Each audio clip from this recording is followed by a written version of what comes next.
담도암 사기는 생존율이 1.8% 정도, 여명이 한 6개월 정도 남았다고 말씀을 하셔서 저는 완전관해까지 오게 된 이 여정도 정말 기적이라고 생각을 해요. 주변에서 가장 궁금해 하셨던 것도 생활 패턴과 식습관에 관한 부분이었어요. 제 경우를 말씀드리자면 저는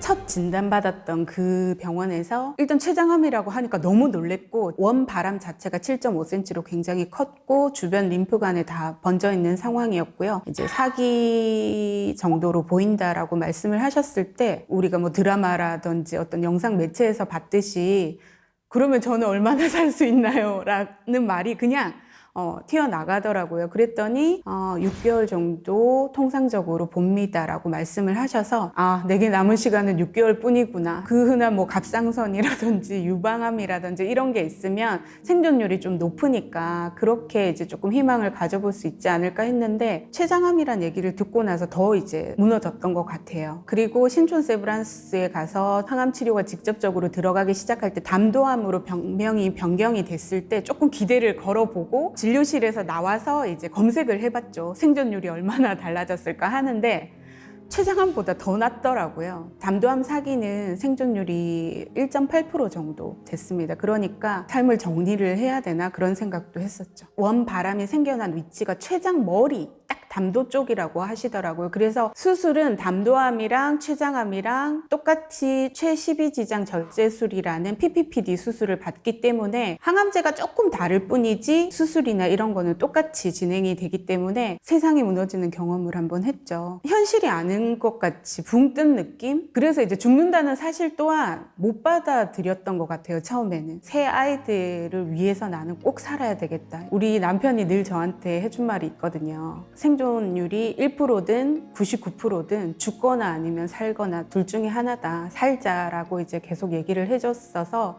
어느 순간부터는 숫자나 퍼센테이지에 연연하지 않으려고 머릿속에서 지우려고 노력하면서 항암 치료를 계속 받았었던 것 같아요. 저 같은 경우에는 진단받기 한 달 전부터 복통이 조금 있었어요. 장염인 줄 알았어요. 딱 느낌이 조금 메스꺼우면서 배가 뒤틀리듯이 내장이 약간 꼬이는 느낌으로 아팠어요. 근데 그게 지속적으로 이루어지는 게 아니고 한번 이렇게 엄청 아팠다가 중간에 사이를 조금 두고 또 아팠다가, 그래서 그 강도로 따지면 자다가 깨어날 정도로 좀 아팠어요. 잘 때 왼쪽으로 눕게 되면 계속 배에서 꼬르륵 꼬르륵 소리가 너무 크게 들리고, 그리고 그 즈음에서는 점심 식사를 하고 나서 강의를 하는데도 강의실에 다 들릴 정도로 소화되는 소리가 계속 들렸어요. 알고 보니까 이제 암이 자라면서 그게 이제 12지장을 누르고 있었다 하더라고요. 그러면서 이제 소화되는 소리가 들렸고, 그때부터는 등줄기가 아프기 시작하더라고요. 뒤틀리듯이 뻐근하게 누가 이렇게 쿵쿵 치는 것 같은 느낌으로 계속 등이 아팠어요. 나중에 알고 보니까 담도나 췌장 이쪽이 그런 통증들이 같이 올 수 있다고 이제 말씀을 하셨고, 근데 통상적으로 이제 췌장암이나 담도암 이쪽에 진단을 받게 되시는 분들이 급격한 체중 감소라든지 혈변이라든지 황달이라든지 이런 것들이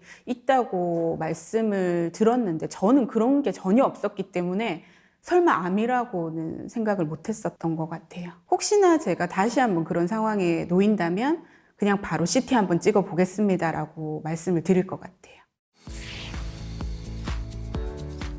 일단 1차라고 진행되는 항암 치료가 2회를 받으면 1차라는 이렇게 사이클이 돌아가게 되는데, 총 10차 항암까지 20번의 항암을 받았고요. 2개월에 한 번씩 CT를 통해서 암이 얼마나 줄어가는지를 이제 확인을 했는데, 그날이 잊혀지지 않는데 종양내과 교수님이 CT 결과를 확인을 하면서 자료를 보시고 굉장히 많이 줄었는데요 라고 말씀을 하셨어요. 그래서 나 이제 살았구나. 처음에 7.5cm라는 그 암 덩어리가 첫 CT에는 있었죠. 그래서 누가 봐도 저 커다란 게 암인가 이제 이런 느낌이었는데, 수술 받기 직전에 이제 찍었던 CT에서는 아무리 봐도 암 덩어리가 어디 있는지 안 보이는 거예요. 교수님도 이쯤에 있었는데 잘 안 보이죠 라고 이제 말씀을 하셨어요. 왜냐하면 열어보지 않는 이상 CT상으로는 안 보일 수 있다. 림프관이 조금 남아있을 수도 있고, CT상으로 확인되지 않는 그런 암 세포들을 이제 제거하기 위해서 최12지장 절제술을 받았는데 수술을 하는 과정에서 열어보니까 내부에 있던 암세포들이 완전 관해가 되어 있는 걸 확인을 하셨죠. 그냥 완전 사멸이라고 표현을 하시더라고요. 그래서 이제 완전 관해 판정을 받을 수 있었습니다. 내가 이제 미래를 계획할 수 있구나. 나한테 이제 허락된 새로운 시간들을 이제 생각하면서 조금씩 계속 행복감을 맛보게 했었던 것 같아요.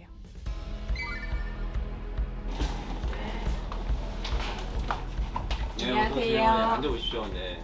어떠셨나요? 그동안 뭐 컨디션이라든지 뭐 음식을 드실 때 소화는 잘 되나요? 저는 사실은 수술하고 나서 소화가 안 된다는 느낌을 한 번도 받은 적이 그래요? 없어서 오히려 몸무게가 느나요? 좀 어때요? 이제 소화가 잘 되고 식욕이 돌아오니까 몸무게가 늘 것 같아서 예, 지금 오히려 제가 체중 조절을 하려고 식사량도 조절을 하고 그게 잘 될까요?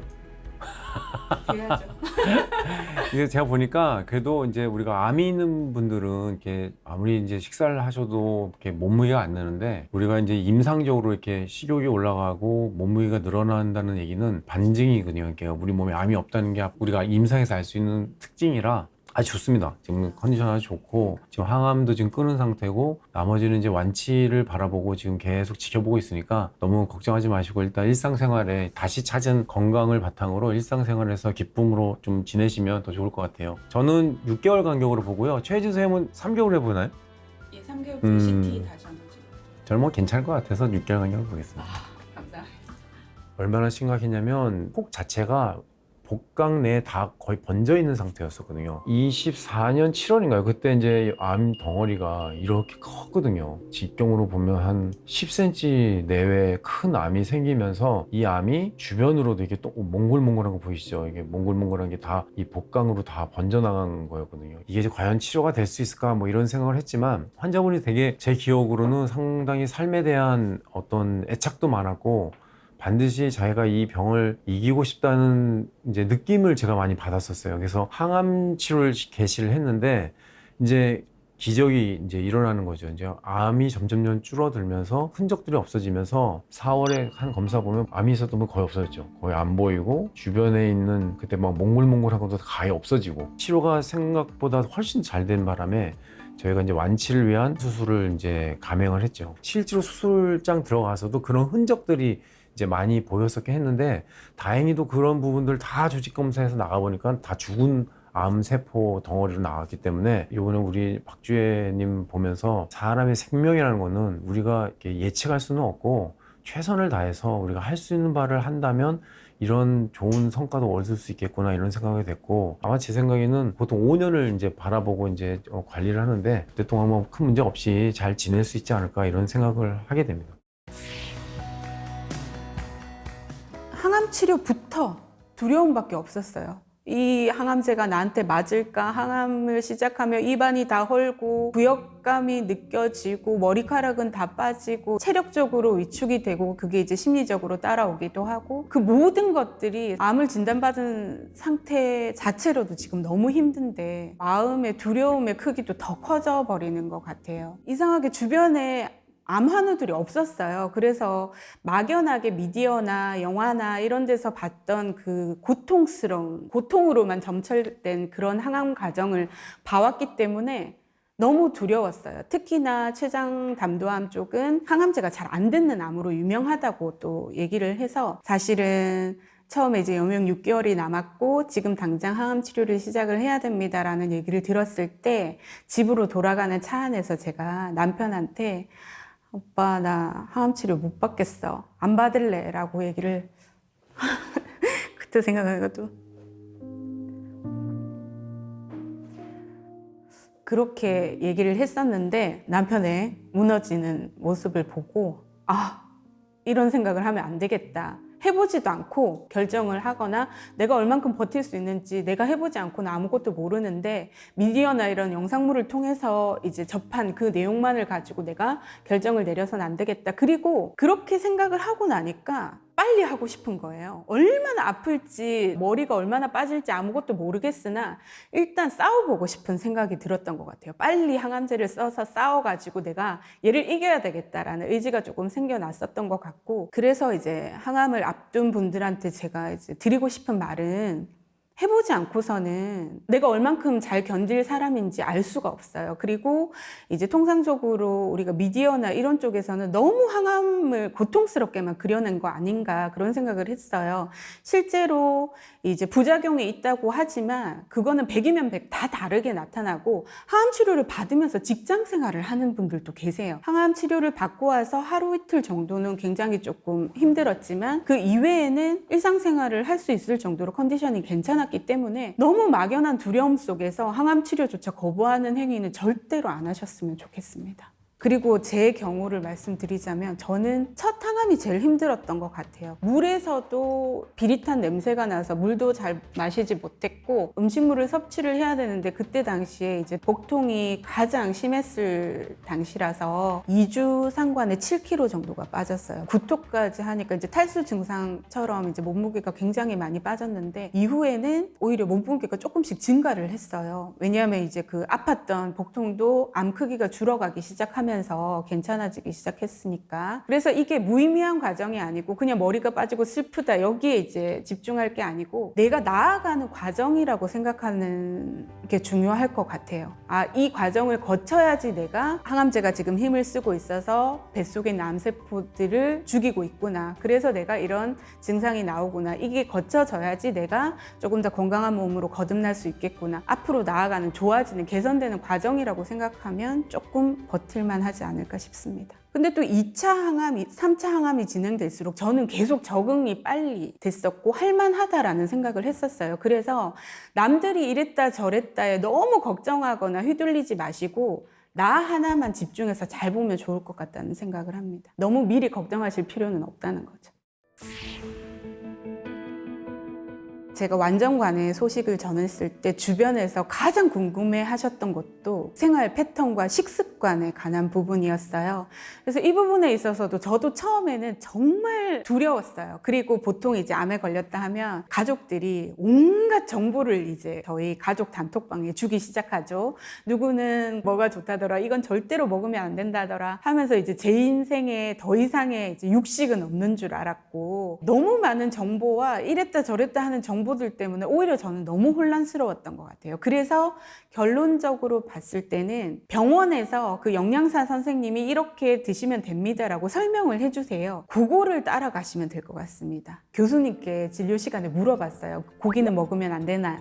라고 했었는데 소화시킬 수 있으면 먹어도 되고 오히려 이제 기름기가 너무 많은 삼겹살, 뭐 곱창, 대창 이쪽을 피하고는 소고기나 이런 국으로 넣어서 이제 그 단백질을 섭취할 수 있는 부분은 고기 섭취가 오히려 중요할 수 있다. 왜냐하면 체력을 버텨내야 되기 때문에 저 같은 경우는 아까 초반에 살이 빠지고 이후에 살이 조금씩 이제 그 체중이 늘었다고 했는데 조금 항암 치료 부작용이 크신 분들은 항암 치료 받는 과정에서 10kg, 20kg가 막 빠지고 체중을 유지시키기 위해 굉장히 노력하시는 분들이 있어요. 고기는 안 좋다라는 그런 얘기를 듣고 채식만 하다가 오히려 체력이 점점 떨어지고 제가 아시는 분 같은 경우에는 육식이 안 좋다 해서 채식만 하시다가 급하게 응급실로 실려가가지고 주사를 맞는데 쇼크사로 돌아가셨어요. 고기를 못 먹는 게 아니고 고기 섭취가 중요하다는 거죠. 되게 먹고 싶을 때는 삼겹살도 구워 먹었는데 대신 이제 그 버섯 종류를 같이 구워서 그쪽을 많이 먹고 이제 포만감을 채우고 쌈야채를 싸서 먹고 그런 식으로 했었습니다. 가공육이나 불에 그을린 고기, 육류 이런 거는 좋지 않다고 하는데 그런데 먹고 싶을 수가 있어요. 그래서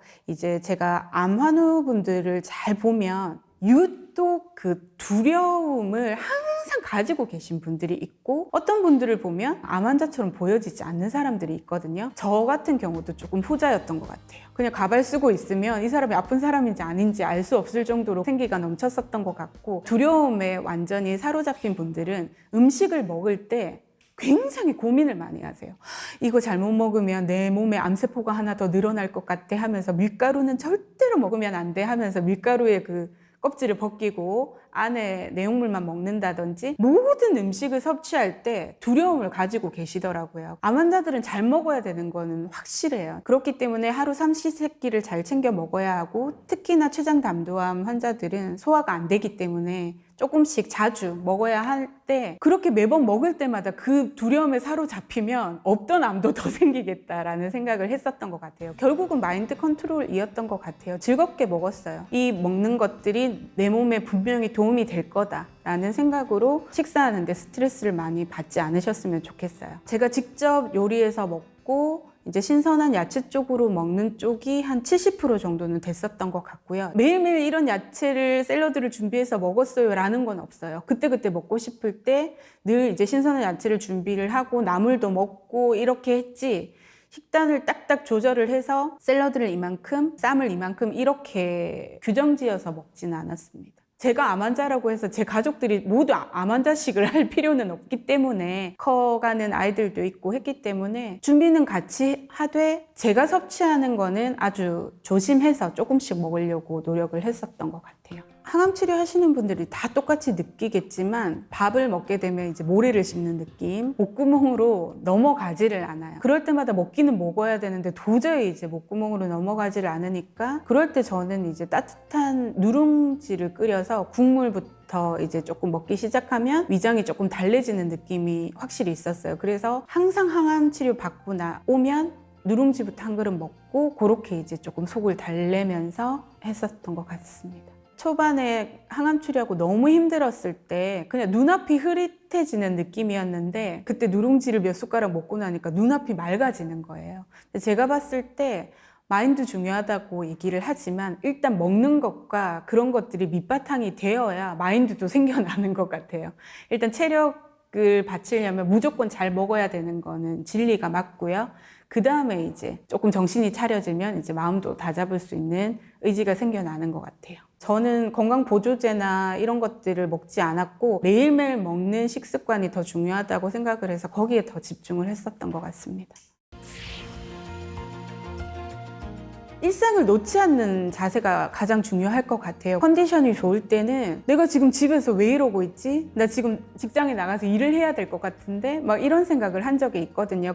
다음 주에 또 항암 치료 받으러 가야 돼. 너무 힘들어. 이런 우울과 불안 속에서 살고 싶지는 않았거든요. 그래서 제가 늘 했던 말이, 저는 죽어가는 것이 아니라 살아갈 거라고 얘기를 했거든요. 그래서 남은 한순간이라도 그냥 제 삶의 주인으로 살고 싶었던 것 같습니다. 저는 이제 4시간씩 막 이렇게 항암 주사를 맞았는데 30분 만에 끝나는 항암제도 있어요. 이게 암 종류가 굉장히 많고 항암제도 다양하기 때문에, 그런 분들은 잠시 와서 맞고 가서 또 직장으로 돌아가고 그렇게 하시는 분들도 있는 걸로 알고 있습니다. 근데 그런 자세가 중요한 것 같아요. 암에 걸렸다고 삶이 끝나는 건 아니잖아요. 그래서 일상을 조금 살아가는 자세가 중요할 것 같아요. 뭐 혹자들은 완전 간해됐다고 다 나은 것처럼 저렇게 조금 설레발을 친다 이렇게 표현을 할 수도 있지만, 암흑 속에서 빛을 찾아낸 사람들, 그 사람들의 이야기를 들으면서 나도 할 수 있겠다, 그런 희망의 메시지들을 많이 받고 용기를 냈었기 때문에, 이 이야기를 저와 같은 길을 걷고 계시는 막연한 분들께 희망의 메시지를 조금 전달할 수 있었으면 좋겠다는 바람이 있었어요. 그래서 이제 그 항암 치료 기간 동안 즐겨봤던 건강의 신 채널을 보면서 암 전문의 김의심 박사님이라든지 다양한 이제 영상물들을 보면서 희망을 조금 다질 수 있는 계기가 되었던 것 같아요. 제 이야기가 많은 분들에게 닿아서 또 많은 분들이 희망을 되새길 수 있었으면 좋겠습니다. 암 환우분들이 가장 두려운 시간이라 해야 되나요? 외로움이 항상 있습니다. 나의 아픔과 고통과 두려움과 불안함을 그 누구도 100% 이해를 할 수 없기 때문에, 아무리 사랑하는 가족이라 할지라도. 그리고 그 두려움이 가장 짙어지는 시간이 저는 새벽이었어요. 깜깜한 밤에 어두운 공기 속에서 딱 누워있을 때 정말 혼자구나라는 이제 생각과 함께 절망이 더 커지는 느낌을 많이 받았었거든요. 그때마다 제가 떠올렸던 생각이 뭐냐면, 항암 치료를 받게 되면 항암제들이 우리 몸에 들어오지 않습니까? 친구라고 표현을 했죠. 알약 병정들이라고 표현을 했어요. 지금 이 순간에도 나는 혼자가 아니다. 내 몸에 들어온 이 알약 병정들이 암을 이겨내게 하기 위해서 암과 싸워주고 있다. 늘 나는 알약 병정들과 함께다라고 생각을 하면서 상념들을 지워버릴 수 있었던 것 같고, 그들을 알약 병정이라고 얘기를 하기 시작하면서 항암을 맞는 그 고통스러운 순간도 조금 견뎌낼 수 있었던 것 같아요. 왜냐하면 나를 위해 싸워줄 애들이 지금 내 몸속으로 들어오고 있는 거니까 막연하고 두렵고 힘들겠지만 우리는 알약 병정들과 함께, 그리고 사랑하는 가족들을 위해서 이 힘든 시간을 보내고 나면 꼭 좋은 날을 맞을 수 있을 거라고 생각합니다. 끝까지 희망 버리시지 않으셨으면 좋겠습니다. 환자들이 많이 낙심을 많이 하거든요. 췌장 담도암은 증상도 없는 경우도 많고 그러기 때문에 자기는 건강하게 생각하는데 갑자기 이런 이제 진단이 생기고 수술을 할 수 없는 3기 4기다 이렇게 되면 최선을 다했던 자기 삶에 대한 허무함도 많이 있거든요. 그래서 치료도 안 받고 싶어 하고, 어차피 뭐 인터넷에 뭐 카더라 이런 잘못된 그릇된 정보들도 있잖아요. 그래서 그런 거 보면서 잘못 생각하셔서 빨리 포기하고 싶으신 분들이 꽤 많은데, 이제 이런 경험을 통해서 희망을 더 줄 수 있고, 그렇게 포기하지 않도록 의사와 환자와 보호자들이 같이 하나의 뜻을 가지고 치료할 수 있도록 하는 좋은 좀 계기가 되는 직례가 됐던 것 같습니다.